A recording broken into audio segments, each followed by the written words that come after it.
Bismillahirrahmanirrahim.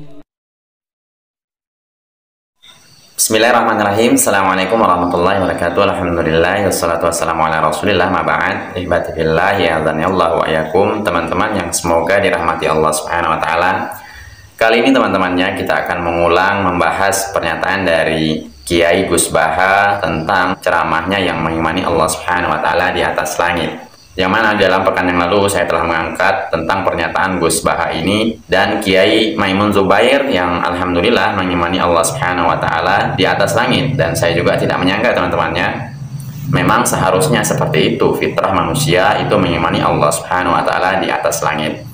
Dan yang lebih mengherankan lagi teman-temannya, pernyataan Gus Baha ini yang mengatakan Allah subhanahu wa ta'ala di atas langit itu sama persis dengan pernyataan dari Ustadz Salafi yang mana penyampaian mereka tentang mengimani Allah subhanahu wa ta'ala di atas langit tanpa harus mentakwil ayat-ayat yang sebagian saudara kaum muslimin katakan itu ayat-ayat mutasyabihat. Dan inilah mengapa teman-temannya saya angkat video ini, agar video ini menjadi argumen untuk membantah saudara-saudara kita kaum muslimin yang masih ngeyel dan tidak mengimani Allah subhanahu wa ta'ala di atas langit. Kita mulai dari pernyataan Ustadz Salafi teman-temannya. Pernyataan Ustadz Salafi ini sama persis dengan apa yang diungkapkan oleh Kiai Gus Baha. Allah berada di atas langit. Allah berada di atas langit bukan berarti Allah butuh kepada langit, tidak. Justru langit yang butuh kepada Allah Subhanahu wa taala.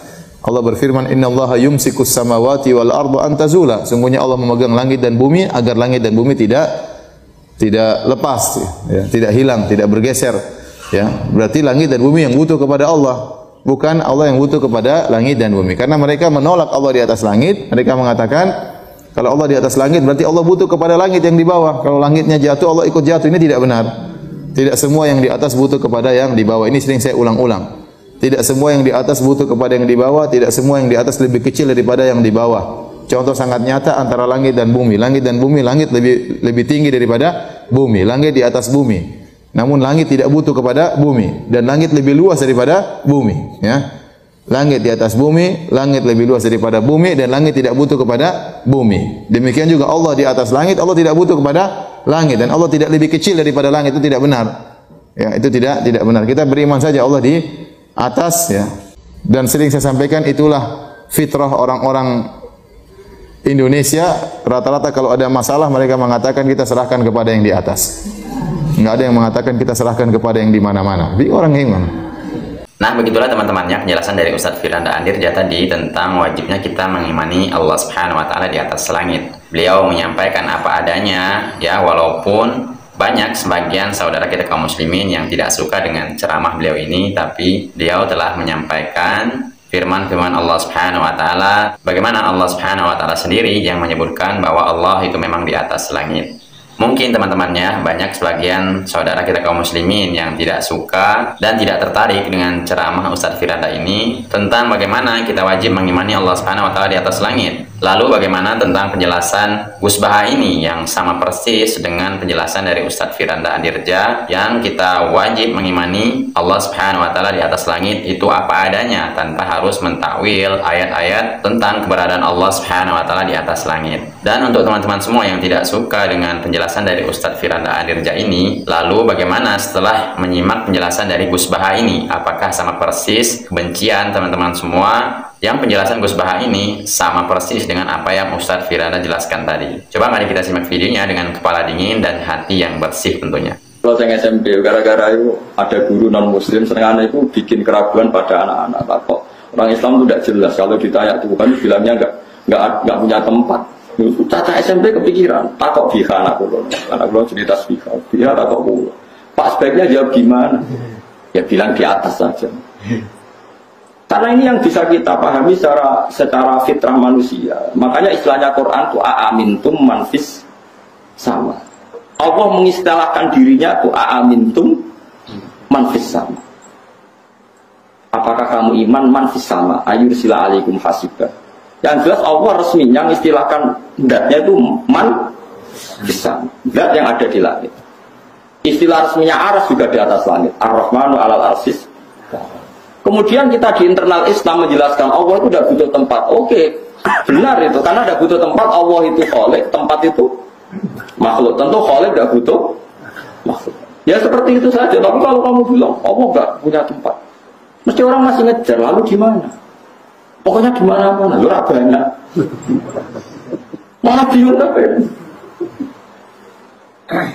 Wah jatuhnya Pak Zainuddin jadi NU nggak di mana, nggak kemana tapi di mana-mana. Bangunnya pangeran kau NU tapi nggak kemana tapi di mana-mana. Itu jadi sekarang kalau kepikiran gara-gara anak-anak mulai ditaskek ya, ada ngalami diragukan dalam beragama. Semua eling balik ning Quran hadis. Istilah resmine Allah itu pokok istilah yang dhuwur. Kowe nak donga nggih menengadahkan tangan ke cara kowe di nasib piye-piye mbok sing dhuwur piye ra roh. Nang Jawa mbok sing ngecat lopo, malah pengiran kok ngecat barang repot ngono. Semoga sementing gue ngelapat to lafat sing nunjukno takzim. Saya ulang lagi, sementing kamu mensifati Tuhan yang menunjukkan takzim. Orang sabuk mafhum kalau Tuhan di atas berarti bertempat, kalau bertempat berarti butuh tempat, kalau butuh tempat berarti orang istighna, berarti orang kiamuhu. Ini orang gue tahu ngaji, kan? Ini bakas orang rata ngaji. Soalnya kok bakas yang jelimet-jelimet. Mulane kula suwun, Allah nak nerangno date ya sederhana. Amin tu man fis sama, amin tu man fis.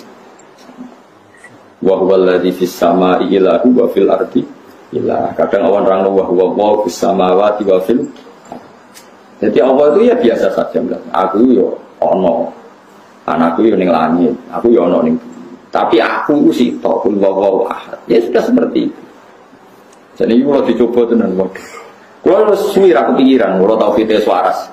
Kalau nebet kadane cek SMP ini ya kepikiran juga. Allah itu di mana? Sekolah yang hadis ada amat ditanya Nabi untuk ngetes dia mukmin enggak. Ketika ditanya aina Allah fa asyarat ila sama Nabi dibenarkan. Ya sama Nabi nopo? Dibenarkan kalau Allah itu di atas. Tapi kira usah mikir lalu Allah duduk di kursi. Kursinya itu dari singgasana gini terus bulet terus serasa. Ada lagi teman-temannya yang sangat mengherankan pernyataan dari sebagian saudara kita kaum muslimin. Katanya jika kita mengimani Allah Subhanahu wa taala di atas arsy atau di atas langit, itu sama saja kita menyamakan Allah Subhanahu wa taala dengan makhluknya. Karena di dalam pernyataan mereka mengatakan hanya makhluklah yang butuh tempat dan Allah Subhanahu wa taala sama sekali tidak butuh tempat. Ini pernyataan yang keliru teman-temannya. Kita mengimani Allah Subhanahu wa taala di atas langit bukan berarti kita menyamakan Allah Subhanahu wa taala dengan makhluk, apalagi sampai mengatakan Allah Subhanahu wa taala butuh tempat. Dunia yang kita pijak ini teman-temannya itu milik Allah Subhanahu wa taala. Coba teman-temannya, pikiran kita tentang menyamakan Allah Subhanahu wa taala dengan makhluk itu dihilangkan. Karena kita mengimani Allah Subhanahu wa taala di atas langit itu bukan sama sekali kita menyamakan Allah Subhanahu wa taala dengan makhluk. Secara logika saja teman-temannya tentang penglihatan kita. Jika kita menyamakan Allah Subhanahu wa taala dengan makhluk, tentu kita tidak boleh mengatakan Allah Subhanahu wa taala Maha melihat karena kita juga manusia itu melihat. Allah Subhanahu wa taala Maha mendengar dan manusia juga mendengar teman-temannya. Jadi kita tidak boleh mengimani Allah Subhanahu wa taala Maha mendengar. Karena jika kita mengimani Allah Subhanahu wa taala Maha mendengar berarti sama saja kita menyamakan Allah Subhanahu wa taala dengan makhluknya. Itu secara akal kita teman-temannya. Namun di sini teman-temannya kita mengimani Allah Subhanahu wa taala di atas langit bukan berarti kita menyamakan Allah Subhanahu wa taala dengan makhluk. Dan pikiran seperti itu hendaknya dibuang jauh-jauh. Jadi begitulah teman-temannya, sebagai seorang muslim kita wajib tunduk kepada firman Allah Subhanahu wa taala. Sebagaimana Allah Subhanahu wa taala yang jelaskan di dalam Al-Qur'an bahwa Allah Subhanahu wa taala di atas langit. Jadi sebagai seorang muslim kita juga wajib mengimani apa yang Allah Subhanahu wa taala firmankan tersebut. Nah, ini anehnya teman-teman kita yang ngakunya aswaja tapi ketika mendengar bahwa ada orang yang mengimani Allah Subhanahu wa taala di atas langit, maka mereka mengatakan itu adalah kaum mujassimah karena menyamakan Allah Subhanahu wa taala dengan makhluk. Padahal orang yang mengimani Allah Subhanahu wa taala di atas langit itu sama saja mereka mengimani apa yang Allah Subhanahu wa taala firmankan di dalam Al-Qur'an. Jadi jika Allah Subhanahu wa taala mengatakan Allah Subhanahu wa taala di atas langit, jadi kewajiban kita taat dan tunduk teman-temannya, bukan malah menyelisihi apa yang Allah Subhanahu wa taala firmankan di dalam Al-Qur'an maupun di hadis-hadis Rasulullah SAW yang hadis tersebut itu juga dari wahyu Allah Subhanahu wa taala. Semoga bermanfaat. Wassalamualaikum warahmatullahi wabarakatuh. Asyhadu an la ilaha illa anta astaghfiruka wa atubu ilaik. Assalamualaikum warahmatullahi wabarakatuh.